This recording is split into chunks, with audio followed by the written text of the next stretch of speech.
Welcome back, students. Hope you have understood the previous lectures. In this section, we'll try to solve one problem related to the analysis of variance, so that our previous lectures is becomes very clear in front of us, and we can apply our theoretical knowledge to solve this kind of problems. Now, let's consider this problem.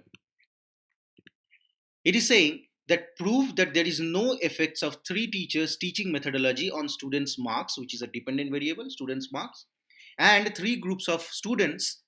For an example, PhD student, MSc student, BSc student. You can take any three groups of students given in following table. And now herein it is said that we need to consider 95% confidence level. Now this is very easy, and we can understand straightforward. It's a comparison in between different groups, means, and so on and so forth. Herein student marks is considered as a dependent variable, and now, what will be the effect of teaching methodologies on the three different groups, which is PhD section, MSc section, and BSc section, on students' marks? So, it is a clear-cut example of analysis of variance, and we'll try to solve it. But as I said, and we discussed and explained the formula of analysis of variance, we have seen that this is a little bit lengthy formula and lengthy work. Okay.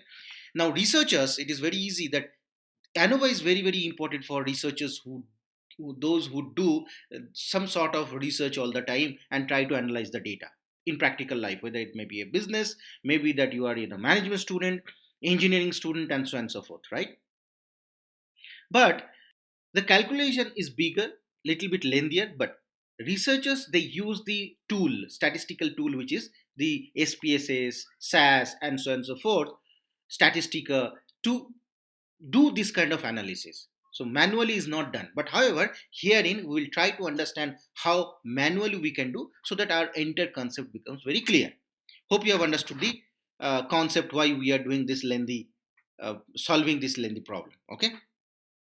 Now here it is mentioned there are three groups: group one, group two, group three, for PhD, respectively PhD, MSc, and BSc students. Now herein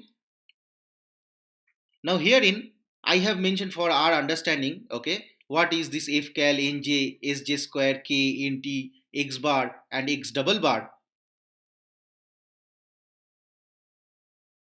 This is x double bar. Okay, x double bar, what is the meaning of that? Because we are going to use the formula. Now, what is the formula? First, we need to understand the variance between the group. So, the formula is,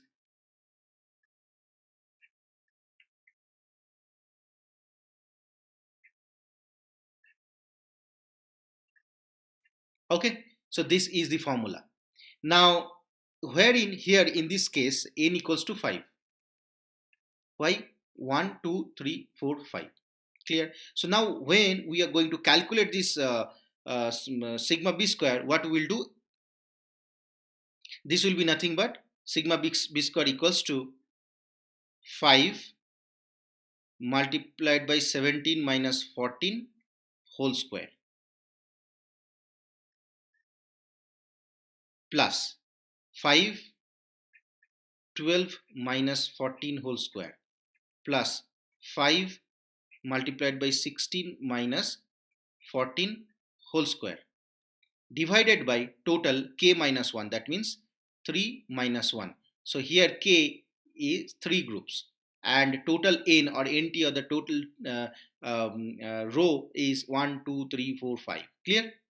Now what is this nj? Nj is sample size of the jth group. Now if I talk about, now this is very important to understand. It is not at all 5. It may be possible that you have collected in a little bigger manner and the advanced manner. Let's say you have collected another 2 sample also for group 1. So in that case, nj value, sample size of the first group, which is this one, will not be only 5, it will be 7. 1, 2, 3, 4, 5, 6, 7. Hope you have understood. Now in this case all are 5. That is the reason we are using 5, 5, 5, and using this nj formula. Clear? Now if I calculate, what I am getting,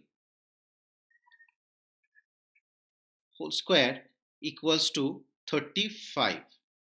So now we have got the value of sigma b square. Clear? So that means sigma b square is nothing but variance in between the groups we have calculated. Now what we need to calculate? We need to calculate variance within the group. Now what is the formula for variance within the group? It is nothing but nj minus 1 sj square multiplied by sj square, okay, divided by nt minus k. So what it's coming, nj minus 1 nt minus k multiplied by sj square. Clear? I'm just simplifying this formula to here. Now the moment I use this formula, I'm getting 5 minus 1. Why? nj is 5. nj is 5 because each and every group 1 2 3 4 5 total 5 samples are there always. So here in this case nj equals to 5. I'm just considering. Okay, 5 minus 1 divided by nt minus k. nt is 15 and k is 3. Okay, nt is nothing but total sample size. So 5 5 5 15 and 3 is the number of groups. Okay, multiplied by this one sj square.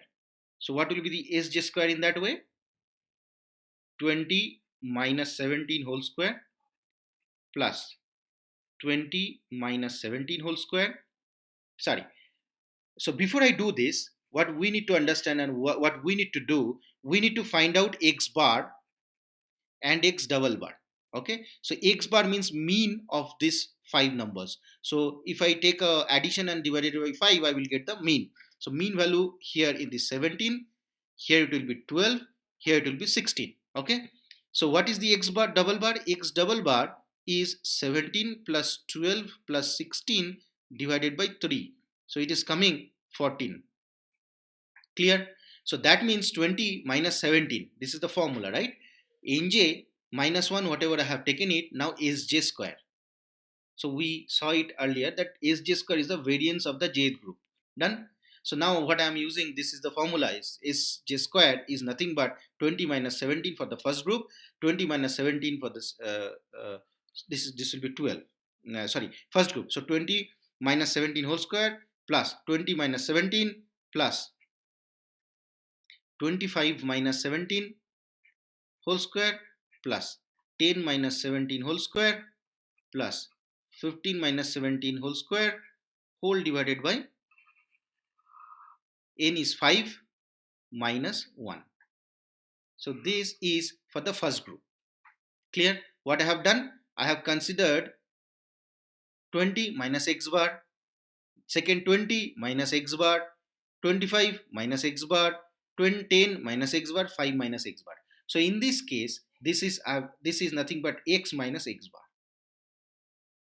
X minus x bar formula. Okay, plus this is for the first group. So what will be for the second group? Similarly, it will be 5 minus 1 divided by 15 minus 3 multiplied by, similarly it will be 118 divided by 5 minus 1, plus similarly for the third group it will be same way. If we calculate, we will be getting 5 minus 1 divided by 15 minus 3 multiplied by 132 divided by 5 minus 1.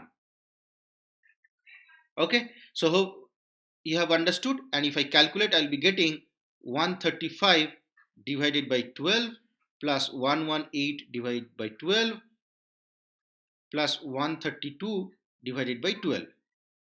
Okay, so if I calculate, I'll be getting 32.05. Wow. So this is nothing but the value of sigma w square. That means variance within the group. Clear? So hope you have understood. Now what we need to do, we have calculated sigma b square and sigma w square. Now you know what is the formula of fcal. So fcal, we'll calculate now fcal, then we'll try to find out the f critical value from f distribution table, and then we'll try to compare whether fcal is lesser than f critical or bigger than f critical. Accordingly, we'll try to prove the hypothesis. Okay, there is any change or not. Clear? So now the fcal value, I'm using the red color now. So now the fcal value, we know fcal is sigma b square divided by sigma w square. So now we are putting the value 35 divided by 32.05, and it's coming roughly 1.09. Great. So we have the one value of F cal. Now we need to calculate the value of F critical. Okay. Now in this case, what will be the F critical value? It is very easy, and we can get it from this F distribution table.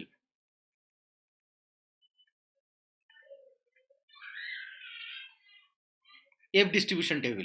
Now what is the F distribution table? Herein we have considered alpha is equal to 0.05. Degree of freedom of n means numerator is k minus 1, which is 3 minus 1 equals to 2. Degree of freedom of denominator is nt minus k. So nt is 15, total sample size 15, and the number of group is 3 or column is 3, so it is coming 12. Okay, great. Now to understand this F distribution table, this side is showing V1, this side is showing V2. That means column represents degree of freedom V1. So I can say this is V1 and this is V2. So now I am having the value of V1 and V2. Clear? So here we can say degree of freedom of numerator, and this side is degree of freedom of denominator. So the value of degree of freedom of numerator, which is V1, equals to 2. So that means first, second, this column, and degree of freedom of denominator, the value is 12. So I will consider 1 2 3 4 5 6 7 8 9 10 11 12. So second, and this is the intersection, so the value is 3.885. so roughly I can write that F critical value as per the F distribution table and this data whichever we are having is approximately 3.89. Right? Now herein we will try to compare the F cal value and the F critical value. So here in F cal, right, this will write F critical. The value is 3.89 and F cal value is 1.09. Okay, so that means it is clear that F critical value, F cal value is lesser than F critical value. It means what? We fail to reject. We fail to reject null hypothesis. What does this mean? It means there is no effect of three teachers teaching methodology on students' mark, which is the dependent variable of groups, three groups which is given: PhD, MSc and BSc. Now to represent this in graphically, let's say this is the graphical representation of this, and let's say this is the F critical value because the cutoff point, and F critical value is 3.89, and we got the F cal value 1.09, which is something here. Okay, so 1.09. It is clear that F cal value does not belong to, it's not falling under this rejection region. So that means null hypothesis is as accepted. That means we fail to reject the null hypothesis. That means there is no difference of these teaching methodologies of a particular teacher who is teaching to the three different groups. Surprised? So this way researchers, they try to understand what is the effect of different groups, means and all. Hope you have understood and you enjoyed the section.